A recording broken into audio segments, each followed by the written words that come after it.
Don't be an ad. Don't chase followers. Don't mistake attention for trust. Don't change for the algo. Be original, even if that means being boring. Live in your DMs, building relationships. Do what you say you're going to do. Be the algo. Welcome to week 2, day 11 of starting your side hustle. We're taking 28 days, 28 small steps to build a business that's meaningful, impactful, profitable. Today's focus is on the proper use of social media, which isn't doom scrolling. It's treating those platforms as sales funnels, getting your followers to follow you off platform onto something you own. That's the proper use of engagement. A little aside, the word engagement is itself engineered to distract you from what social media really is. It's a sales machine. It's more personalized television, and its impact, like TV, is overwhelmingly negative. TV at least had PBS, Bert and Ernie. There were only like 3 or 4 channels. You could shape a national conversation, like getting an entire country to change its views on gay marriage because they're all watching Will and Grace. Social media killed what little good TV was doing. The game is now entirely about advertising, monetizing, engaging. Anyhow, let's talk about how to turn your social media presence into a finely tuned sales funnel. If you're unfamiliar with the idea of a sales funnel, I'll put a picture up here. We briefly touched on it last week, day 3, when we were talking about competitive analysis. But basically, a sales funnel is the journey your audience takes from discovering you, your brand, your hustle, to becoming loyal customers. It's about moving people from "who are you" to "take my money" or "keep taking my money." 3 quick life examples of influencers who are using their social media to drive their followers to their hustles. Huda Katan, Mr. Beast, Emma Chamberlain. Huda, which by the way is the female version of my name, started as a beauty blogger, and she realized that her audience trusted her recommendations. So she launched Huda Beauty. Her first product sold out almost instantly. Today, she is a global cosmetics powerhouse, and her social media remains the company's primary sales engine.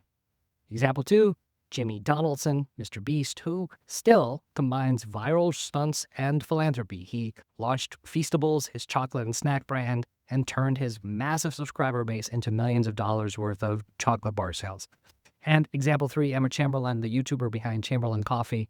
I'll stop. You don't need more examples, but there are a ton. So let's move on and take a shot at answering today's 2 critical questions. 1, what role does every social media platform play in your funnel? And 2, how do you create content that meets your audience where they are in their journey?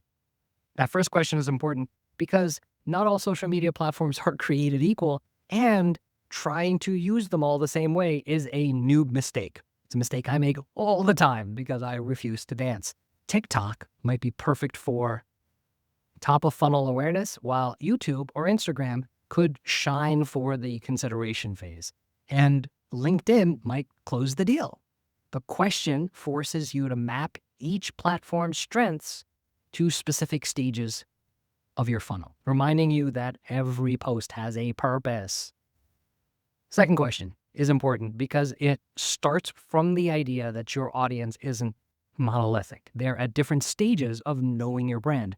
Some are just discovering you, awareness and interest. Others are weighing their options, evaluation and engagement. And a few are ready to throw money at you, action. The question reminds you that you should be crafting content tailored for each platform, for each stage of your audience's journey, making it easier for your audience to move down the funnel. Working through these questions matters because you're exercising your focus muscle, your prioritization muscle. The first question makes sure you're not wasting time or resources on platforms that don't align with your goals. You're being strategic, like using TikTok for virality, YouTube for storytelling, LinkedIn for trust-based nurturing of leads. And the second question, make sure that your content doesn't just entertain, but actively drives people closer to conversion. I always thought that the term customer journey was cheesy, but it's delicious in its cheesiness. Knowing, crafting, shaping your customer's journey is how you turn followers into, in my case, revolutionaries, people who will, to quote my landing page, join the uprising. Okay, take a moment and try to answer the day 11 question for your hustle without AI before you listen to the next section, the 28-day Ivy League MBA. I personally think it's useful to try to answer these questions without AI first, but if you'd rather do that, the AI teaching assistant prompt will drop with today's case study in a couple hours. If you don't know what I'm talking about, check out Lunch Break Millionaire Day 0, or go over to superserious.com where I'm posting daily transcripts. The AI prompts are there too. That's it. Hustle smarter.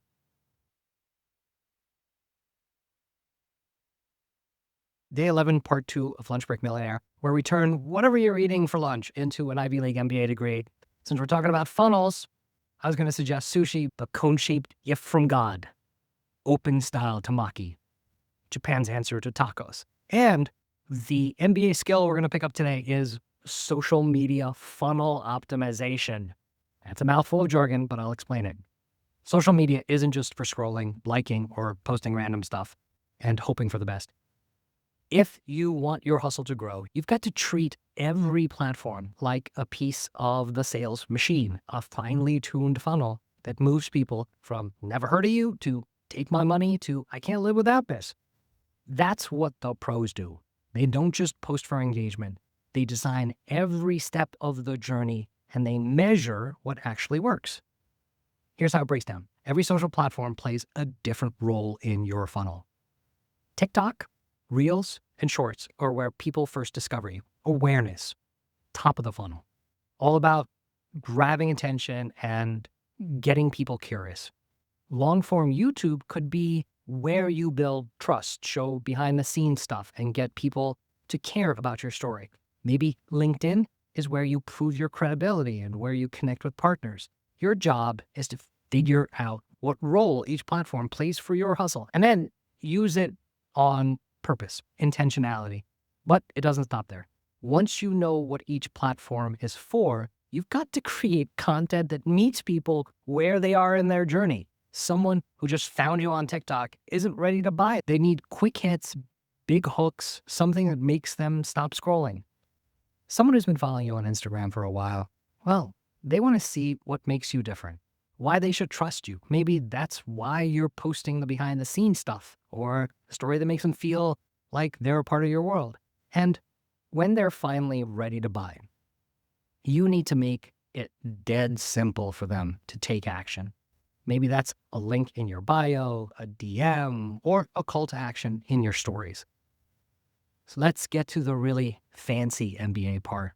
Attribution modeling. That's just an expensive way of saying, how do I know what's actually working? If you're posting on 5 platforms, running ads, sending emails, how do you know which one is bringing in the sales? That's attribution. The basics are simple.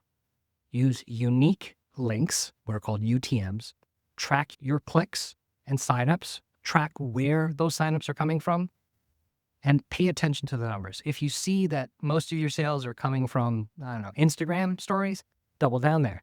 If TikTok is getting you tons of views, but nobody's buying, maybe you need to tweak your content or your call to action. Let's tie this back to today's question. When you're asking what role does each social media platform play in your funnel, you're really mapping out your customer's journey from stranger to fan. And when you ask, how do you create content that meets your audience where they are? You're thinking like a strategist. You're building a system that moves people step by step down the funnel. And you're using real data to make every post, every story, every DM count. Take a sec and sketch out your own funnel. It can look exactly like mine if you want. Write down each platform that you use and next to it, what stage of the journey it's best for. Awareness, trust, conversion, loyalty. Then whenever you're looking at your content, you'll know the answer to where did people actually engage? Where did they get clicks, signups, sales? If you don't know, start tracking. Use link trackers. Ask people where they found you, or just pay attention to your analytics. The goal isn't to be everywhere. It's to be intentional, to know what's working, and to keep improving. Just keep telling yourself, the hustlers who win aren't the ones who post the most. They're the ones who know how to turn attention into action and action into loyalty. That's how you hustle smarter.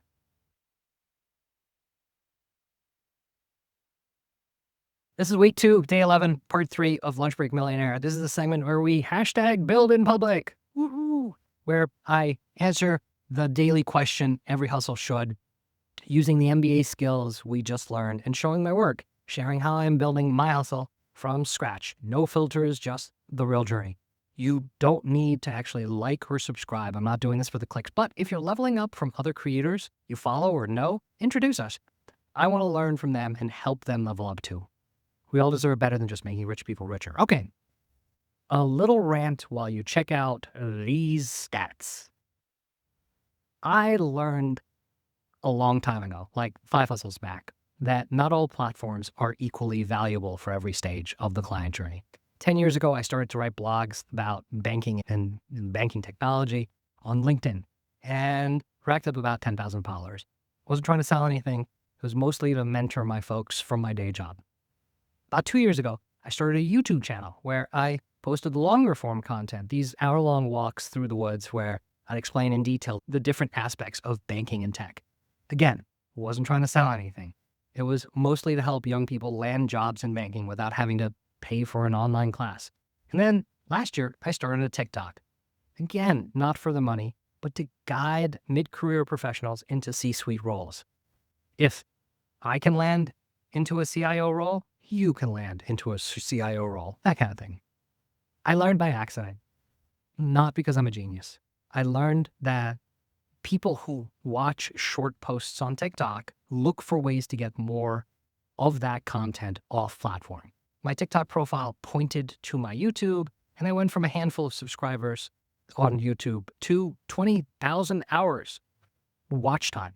My YouTube profile links to my LinkedIn, so I consistently get invites from people that start with, hey, I just watched you on YouTube and your voice is irritating.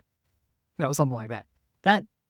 That flow, TikTok, Instagram Reel, YouTube Short to YouTube proper to LinkedIn, is a sales funnel. It takes the interest generated by short posts and turns them into longer evaluations on YouTube proper, which turns into curiosity about me, which turns into engagement on LinkedIn. I'll be following that same playbook with Meditorial and Superserious. TikTok, Instagram Reels, and YouTube Shorts is where creators will discover the idea of Be the Algo. It's the perfect platform for awareness. Short, punchy videos that challenge the status quo of social media platforms and get people thinking about owning their audience. YouTube is where I deepen the interest with longer content, with posts that explain how the platform works, how it integrates creators' content into their followers' digital lives seamlessly. You get the picture. This is where I focus on the evaluation step in the sales funnel, showing creators why this tool solves their problems better than anything else out there. You'd think I'd use LinkedIn as my closer, but it's mostly a credibility builder, a way to see that I'm not some 12-year-old looking to scam you. I mean, I'm 12 up here, but you're going to get that by looking at my LinkedIn. It's also a different way to engage me, which I encourage, by the way. Reach out if you want to talk about your hustle. Okay, as much as I rely on TikTok, Instagram Reels, YouTube Shorts, YouTube Proper, and LinkedIn, my real closer are the sites I built last week, Meditorial.com for companies and superserious.com for independent creators. I close when someone hits my call to action button where it says, join the uprising. My site, the end of the digital journey, is where I expect to find professional creators, people who already understand the value of owning their audience and their revenue streams, and who are just looking to connect with someone who cares about what they care about. There's a real insight hiding in here somewhere about how your social media strategy isn't about weaponizing platforms. It's about radicalizing mindsets. And you see that in the content. On TikTok, my tone is rebellious and fun, about living in Zuck's basement. On YouTube, it's educational, but still playful. Here's how your content can follow your audience. On LinkedIn, it's professional and mentorly, if that's a word. because context matters as much as content. Today's exercise forces me to think deeply about my potential audience, where they hang out online, what they care about when they're on one platform versus another at each stage of their journey, and how I can meet them there with content that resonates. Today, I essentially did for my product what my product does for content creators. We'll talk more about this tomorrow when we get into content strategy.